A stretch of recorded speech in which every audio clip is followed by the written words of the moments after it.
Hello students. तो आज हम अपना तीसरा सेशन शुरू करते हैं, third class on the journal entries. तो जैसे हमने पिछले दो सेशंस में देखा था, हमने करीबन 28 जर्नल एंट्रीज कवर की थी, जिसमें रूल्स के साथ हमने उसका डेबिट करेंगे या क्रेडिट करेंगे जो भी अकाउंट्स उस में इन्वॉल्व होते हैं। तो आज हम उसके आगे शुरू करते हैं। तो हमारे पास इसमें ट्रांजैक्शन है कि depreciation charge on machinery of ₹20,000 at the rate of 10%। तो यहाँ पे हम 10% मान के चलते हैं, 10% पर एनम। तो इसमें अब हमारे पास देखते कौन कौन सा अकाउंट इन्वॉल्व है। एक तो डेप्रिसिएशन जो कि चार्ज की गई है, और दूसरा मशीनरी अकाउंट, क्योंकि डेप्रिसिएशन किस पे लगती है, मशीनरी पे। डेप्रिसिएशन हमारे पास क्या है, नॉमिनल अकाउंट, और मशीनरी हमारा रियल अकाउंट। नॉमिनल का हमारा रूल क्या कहता है, debit all expenses and losses, and machinery that is the real account. Debit what comes in, credit what goes out. तो डेप्रिसिएशन एक चार्ज है जो कि आपकी मशीनरी की वैल्यू को कम कर रहा है, यानी कि वो हमारा एक लॉस होता है। और मशीनरी मशीनरी जो कि वैल्यू उसकी कम हो रही है, मतलब ये मशीनरी आउट हो रही है, तो इसलिए हम उसको क्रेडिट करेंगे। अमाउंट कितना होगा, 20,000 का 10% यानी कि 2,000। तो 2,000 डेप्रिसिएशन डेबिट और मशीनरी 2,000 क्रेडिट।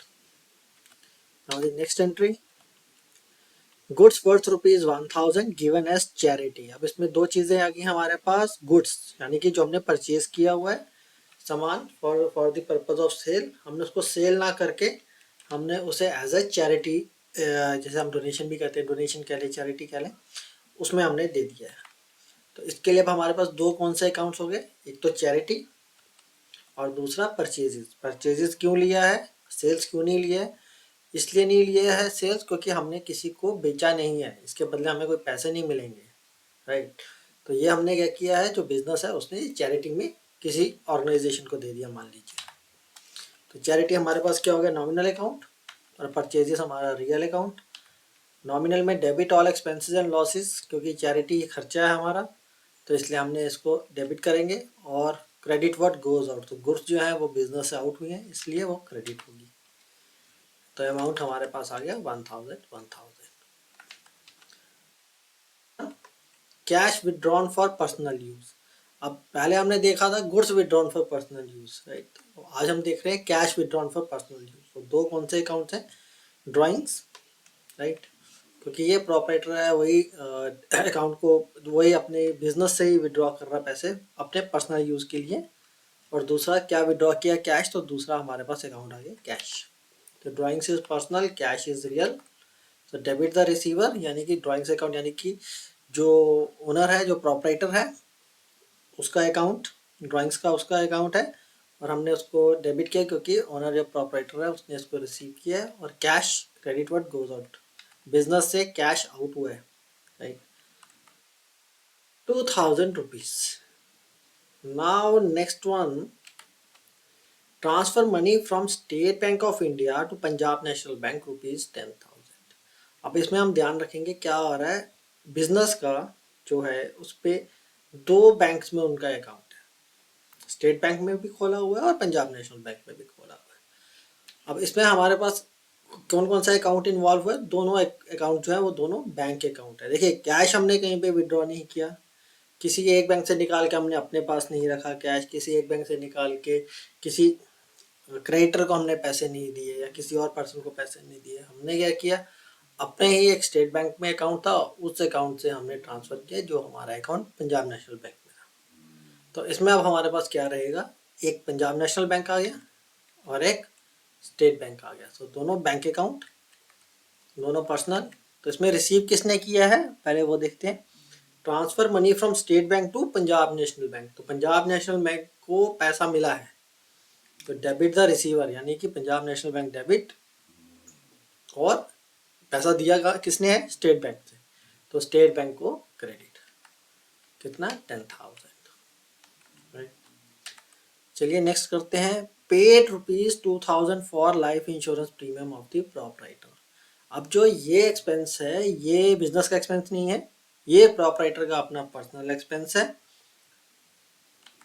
तो यहाँ पे हमारे पास क्या आएगा, ड्राइंग्स, जैसे हमने ऊपर 31 में देखा था, ये देखिए कैश विड्रॉन, सिमिलर टाइप पे हमारा ये आ जाएगा अगेन हमने पेमेंट किया है, बट बिजनेस के अकाउंट से, बिजनेस के पैसा से हमने पेमेंट किया है जो प्रोपराइटर है, तो इसलिए किस में आएगा, ड्राइंग्स अकाउंट, क्योंकि बिजनेस के लिए एक्सपेंस नहीं हुआ है, राइट। और क्या पे किया, एज ए कैश पे किया हमने।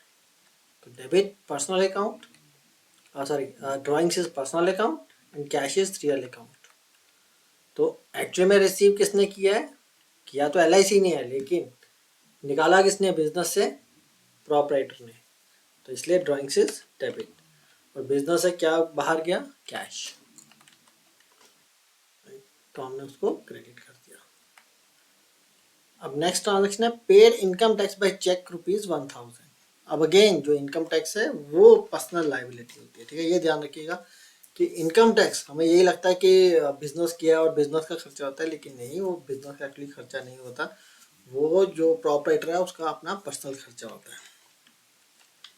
तो इसीलिए हमने अगेन यहाँ पे क्या रखा, ड्राइंग्स रखा। तो पर्सनल अकाउंट, अब यहाँ पे बैंक क्यों लिया हमने दूसरा अकाउंट, क्योंकि चेक था। अब नाउ डेबिट द रिसीवर और बैंक क्रेडिट वट और क्रेडिट द गिवर। तो अब बैंक से पैसा गया तो bank is the giver, right. तो ये हमारे पास आ गया 1000। Next one is old furniture of shop valued at 1000 sold for 700। अब देखिए यहाँ पे हम क्या कर रहे हैं, फर्नीचर किसका, शॉप का, 1000 का था जिसको 700 में सेल कर दिया, ठीक है। अब इसमें हम देखेंगे ओल्ड फर्नीचर, फर्नीचर, अब इसमें दो अकाउंट पहले आइडेंटिफाई करते हैं कौन कौन से। अब सेल सोल्ड किया है तो इसमें हम ये नहीं कहेंगे कि ये सेल्स है, ये ध्यान में रखिएगा, क्योंकि सेल्स किस चीज़ की होती है, जो गुड्स हमने परचेज किए होते हैं for the purpose of selling it, जिसमें हमारा बिजनेस डील करता है। जैसे हमने पहले एग्जांपल देखा था, अगर मोबाइल फ़ोन की शॉप पे हमने मोबाइल फ़ोन खरीदे और मोबाइल फ़ोन बेचे तो वो होगा सेल्स। लेकिन अगर किसी ग्रॉसरी की शॉप पे, जो कि मोबाइल फ़ोन सेलिंग की डील करता ही नहीं है, तो उसमें अगर हम मोबाइल फ़ोन सेल करेंगे तो वो हमारे पास क्या होगा, बिजनेस की सेल्स नहीं माना जाएगा।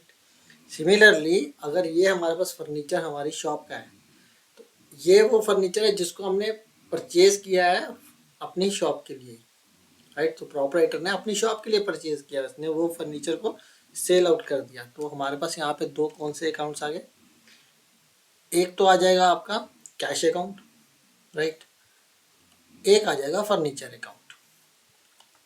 अब हम इसमें आइडेंटिफाई करेंगे कि यहाँ पे हमारे पास थर्ड अकाउंट कौन सा आएगा, वो कैसे आइडेंटिफाई करेंगे।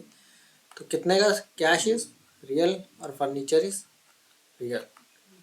तो जब हमने 700 रुपीज़ का ये सेल किया, दैट मीन्स प्रॉपराइटर जो बिजनेस है, बिजनेस को 700 रुपीज़ मिले, so debit what comes in, और फर्नीचर आउट हो गया, राइट, क्योंकि फर्नीचर बेच दिया तो फर्नीचर जिसको बेचा वो लेके चला गया। अब हम यहाँ पे देखते हैं कैश हमें कितना मिला, 700, फर्नीचर कितने का था, 1000 रुपीज़ का। तो हमने यहाँ पे लिखा था old furniture of shop valued 1000 rupees. तो अगर 1000 का फर्नीचर है, क्रेडिट 1000 है, 700 हमारे पास डेबिट है, तो हमारे पास डिफरेंस कितने का होगा, 300 का। सो 300 मीन बैलेंस। अब ये बैलेंस क्या हुआ, सो 1000 की चीज अगर हम 700 रुपये में बेच रहे हैं, इसका मतलब 300 रुपये का क्या हुआ, लॉस हुआ। So this is loss on sale of furniture.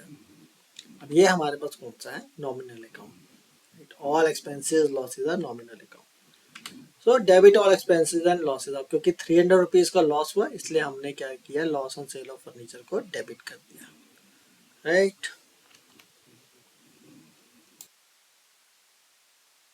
Okay, अब हम नेक्स्ट वाला ट्रांजैक्शन देखते हैं क्या है हमारे पास। Next transaction is old machine valued at 1200 sold for 1600। Similar हमारी 35 की जो एंट्री है, सेम सिमिलर एंट्री है, सिर्फ इसमें एक फ़र्क है, वो भी देखते क्या है। सबसे पहले देखें कौन कौन सा अकाउंट इसमें आ रहा है। एक तो कैश, क्योंकि हमने 1600 में सेल किया तो कैश आया, हमारे पास कुछ नहीं दिया था, हम उसको कैश मान रहे हैं। अगर बाई चेक हो जाता तो फिर हम उसको बैंक में ले लेते। सेकेंड इज मशीनरी अकाउंट, के दो अकाउंट हमारे पास आ गए। अभी मैं थर्ड अकाउंट इसमें ऑफ रख रहा हूँ। Cash is real, machinery is real, cash debit what comes in, क्योंकि हमने मशीनरी सेल की और ये आ गया हमारे पास, और मशीनरी क्योंकि सेल किया तो मशीनरी आउट हुई तो क्रेडिट व्हाट गोज आउट। हमें कैश कितना मिला 1600 और मशीनरी कितनी थी 1200। अब डिफरेंस हमारे पास कितना है 400, तो 1200 का सामान अगर हम 1600 में सेल करते हैं तो 400 हमें क्या होगा, दैट इज एक्चुअली ये प्रॉफिट। तो उसको हम क्या करेंगे, profit on sale of machinery. अब प्रॉफिट एंड इनकम्स ये हमारा होता है nominal account, and credit all incomes and gains, क्योंकि ये हमें गेन हुआ है इसलिए हमने इसको क्रेडिट कर देंगे।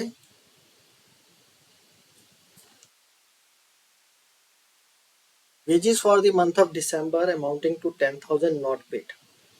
अब दिसंबर के हमें 10,000 रुपीज़ वेजेस पे करनी थी लेकिन हमने पे नहीं की, यानी कि जो प्रॉपरेटर है जो बिजनेस है उसने पे नहीं किया। तो इसके लिए हमारे पास दो कौन से अकाउंट आ जाएंगे, पहला तो वेजेस क्योंकि हमारा एक्सपेंस है, और दूसरा अगर हमने पे कर दिया होता फिर तो हम लिखते हैं वेजेस टू कैश, लेकिन हमने ये पे नहीं किया है इसलिए ये हमारे पास क्या आ गया, आउटस्टैंडिंग वेजेस अकाउंट। ठीक है, अब wages is nominal account, expense है, और outstanding wages is personal account, जो कि पर्सनल की किस कैटेगरी में आता है, रिप्रेजेंटेटिव पर्सनल अकाउंट। ठीक है, तो जब भी हमने ये अपने पहले एक सेशन में पढ़ा था कि अगर किसी भी इनकम एक्सपेंस के साथ कोई प्रीफिक्स या सफिक्स लग जाता है, यानी कि आउटस्टैंडिंग प्रीपेड लग जाता है, तो वो बन जाता है हमारे पास रिप्रेजेंटेटिव पर्सनल अकाउंट। रूल क्या कहता है हमें नॉमिनल का, debit all expenses and losses, wages हमारे पास एक्सपेंसेस है हम इसको डेबिट करेंगे, and credit the giver. Giver हम इसको क्यों ले रहे हैं, ये थोड़ा सा टिपिकल टेक्निकल हो जाता है कई बार, बट सिर्फ हम इसको इतना से समझते हैं, इसको हम गिवर इसलिए ले रहे हैं कि जिनको हमने जो पर्सन है जिनको हमने वेजेस देनी थी उनको अभी तक दी नहीं, यानी कि उन्होंने अभी भी वो अपना सामान अपने पैसे हमारे पास रखे हुए हैं, दैट मीन्स कि वो गिवर है क्योंकि उनके पैसे हमारे पास पड़े हुए हैं, इसलिए हम आउटस्टैंडिंग वेजेस को as a representative personal account giver मान रहे हैं, और इसको हम क्या कर रहे हैं, क्रेडिट। यहाँ पे हमारे पास अमाउंट आ गया 10,000। Next, rent of ₹2,000 for the month of April is paid in advance in March. अब देखिए पिछली ट्रांजैक्शन में हमने पैसा पे नहीं किया था, इस ट्रांजैक्शन में हमने एडवांस में ही पे कर दिया। तो अब इसमें पहले हम देखेंगे हमारे पास कौन कौन से अकाउंट आएंगे, एक तो प्रीपेड रेंट और एक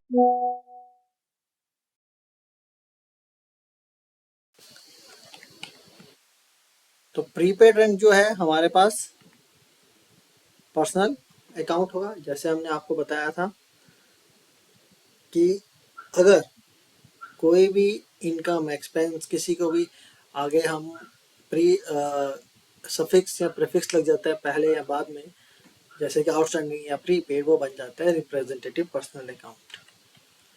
और इसमें हमने पेमेंट क्या किया, कैश में, तो ये बन गया हमारा real account. Now debit the receiver and credit what goes out, 2000 and 2000। Basically ये हमारे पास क्या है, landlord, right, prepaid rent account, bracket में हम इसको लैंडलॉर्ड भी लिख सकते हैं। Next is 5% interest on capital is charge by Amit, capital is ₹2 lakhs।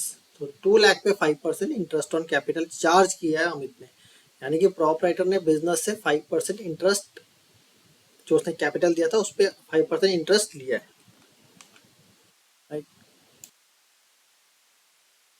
अब इसमें हमारे पास क्या क्या आएगा, इंटरेस्ट ऑन कैपिटल एक्सपेंस है क्योंकि बिजनेस ने इंटरेस्ट ऑन कैपिटल पे किया है तो इसलिए, और दूसरा हमारे पास पे किसको किया है, अमित को किया है जो कि प्रोपराइटर है, इसलिए वो आ गया हमारे पास अमित कैपिटल अकाउंट।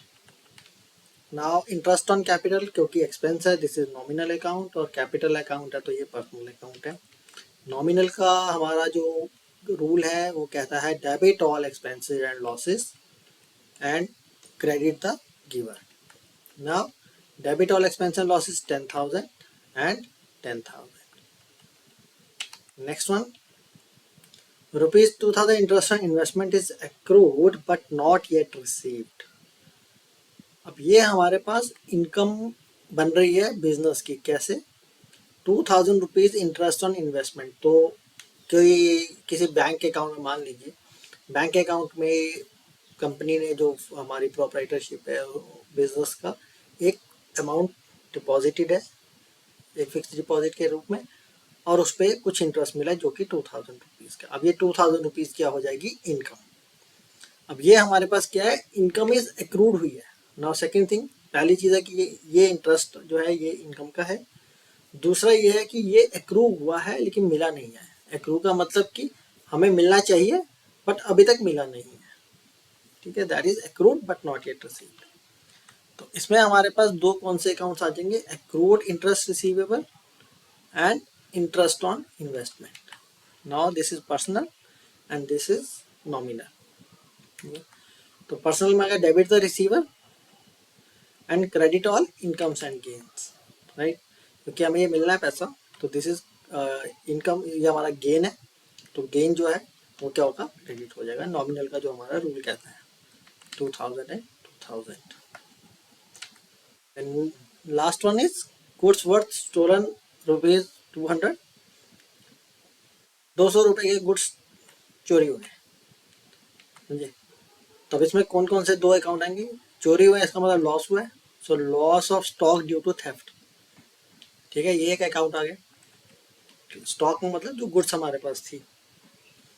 दूसरा क्या चीज़ से, क्या जो हमने खरीदा था, हमने परचेजेस किए थे और वही वाले किसी ने 200 रुपीज़ के चोरी कर लिए। तो क्या हुआ? जो लॉस हुआ that is a nominal account, income expenses gains and losses are nominal account, और परचेजेस तो रियल अकाउंट होता है। नॉमिनल अकाउंट में होता है कि जितने भी हमारे एक्सपेंसेस या लॉसेस होते हैं उनको डेबिट करते हैं। अब क्योंकि ये लॉस है तो हमने इसको डेबिट कर दिया, और परचेजेस यानी व्हाट गोज आउट, तो credit what goes out, right, 100 and 200। तो ये हमने अपने 3 चैप्टर्स में ऑलमोस्ट सभी एंट्रीज कवर कर ली हैं जो जनरली हमें आएंगी, जो हमारी जर्नल एंट्रीज बनेंगी। तो इसी का मिक्स एंड मैच करके हमारे पास आगे जो क्वेश्चंस आएंगे, बस इसमें आपको क्या करना है, ये तीनों चैप्टर्स जो हैं हमारे, जो 3 सेशंस हमने किए हैं, इन तीनों सेशंस को आप बार बार पढ़िए, देखिए और समझिए क्या कैसे हमने अकाउंट्स को, किसी भी ट्रांजैक्शन में अकाउंट्स को आइडेंटिफाई किया, फिर उसका नेचर, उसको कैटेगराइज किया, this is a nature, real, nominal या पर्सनल। फिर उसके बाद हमने इन पे रूल्स लगाए रियल, नॉमिनल और पर्सनल के। अकॉर्डिंगली हमने उस पर्टिकुलर अकाउंट को डेबिट करना है या क्रेडिट करना है उसको आइडेंटिफाई किया और एक जर्नल एंट्री पोस्ट कर दी। तो ये हमारे पास है ऑल दीज थिंग्स जो हम समझते हैं कि हमारे पास काफ़ी हद तक हमारा जो अकाउंटिंग है 11th की अकाउंटिंग है इसका बेस कवर कर लेगा। Okay, so thank you so much students. Next video में फिर मिलेंगे एक नए चैप्टर के साथ, तब तक goodbye and take care.